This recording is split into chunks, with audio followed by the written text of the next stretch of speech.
சென்னை மாநகராட்சி மேயர் பிரியாவின் தந்தை கொலை மிரட்டல் விடுப்பதாக காதல் திருமணம் செய்த தம்பதியினர் சென்னை காவல் ஆணையர் அலுவலகத்தில் புகார் அளித்துள்ளனர். சாதி ஒழிப்பு, சமூக நீதி என பாடமெடுக்கும் ஆட்சியில் திமுக பிரமுகரை சாதி மறுப்பு திருமணத்திற்கு எதிராக செயல்படுவது வெளிச்சத்திற்கு வந்துள்ளது. இதுகுறித்து இந்த செய்தி தொகுப்பில் விரிவாக பார்க்கலாம்.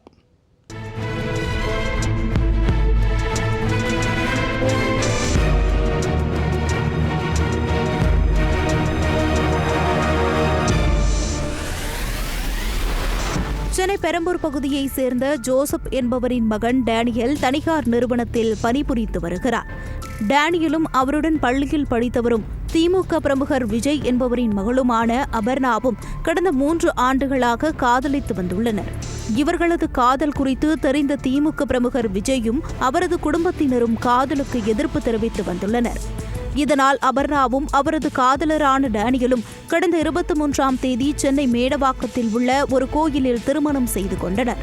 டேனியலும் அபர்ணாவும் வேறு சமூகம் என்பதால் இவர்கள் திருமணத்தை ஏற்காத அபர்ணாவின் தந்தை தனது மகளை வீட்டுக்கு அனுப்புமாறு மிரட்டி வந்துள்ளார். ஆனால் அபர்ணாவை டேனியல் குடும்பத்தினர் அனுப்பாத நிலையில் அபர்ணாவும் கணவர் வீட்டுக்கு தான் செல்வேன் என்று உறுதியாக இருந்துள்ளார். இதனால் ஆத்திரமடைந்த திமுக பிரமுகரும் அபர்ணாவின் தந்தையுமான விஜய் காதல் கணவரின் குடும்பத்தினரின் தலையை வெட்டி சாலையில் உருட்டி விடுவதாக கொலை மிரட்டல் விடுத்துள்ளார். மேலும் தனது நெருங்கிய நண்பரும் சென்னை மாநகராட்சி மேயர் பிரியாவின் தந்தையும் திமுக பிரமுகருமான ராஜனிடம் தனது மகளை காதல் கணவரிடமிருந்து பிரித்து அனுப்புமாறு கூறியுள்ளார். இதையடுத்து மேயர் பிரியாவின் தந்தையான ராஜன் அபர்ணா திருமணம் செய்து கொண்ட டேனியலின் தந்தை ஜோசப்பை வரவழைத்து தகாத வார்த்தைகளால் திட்டியதோடு அவரது குடும்பத்தை வீட்டில் அடைத்து வைத்து கொலை மிரட்டலும் விடுத்துள்ளார். இதனால் அச்சமடைந்த புதுமண தம்பதியான அபர்ணாவும் டேனியலும் ஜோசப்புடன் சென்று ஓட்டேரி காவல் நிலையத்தில் புகார் அளித்துள்ளனர். ஆனால் காவல் நிலையத்திலும் மேயரின் தந்தை ராஜன் காதல் திருமணம் செய்த இளம் தம்பதியரையும் ஜோசப்பையும் தாக்கியதோடு மிரட்டலும் விடுத்துள்ளார். காவல் நிலையத்திலேயே மிரட்டல் விடுக்கப்பட்டதால் அதிர்ச்சியடைந்த அபர்ணாவும் டேனியலும் பாதுகாப்பு கேட்டு சென்னை காவல் ஆணையர் அலுவலகத்தில் மனு அளித்துள்ளனர்.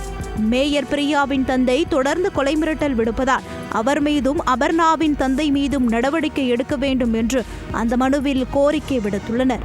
சாதி ஒழிப்பு, சமத்துவம் குறித்து மற்ற அரசியல் கட்சிகளுக்கு பாடம் எடுத்து வரும் திமுக ஆட்சியில் திமுக பிரமுகர்களே சாதி மறுப்பு திருமணத்திற்கு எதிர்ப்பு தெரிவித்து மிரட்டல் விடுத்திருப்பது திமுகவின் போலி சமத்துவத்தை அம்பலமாக்கியுள்ளது.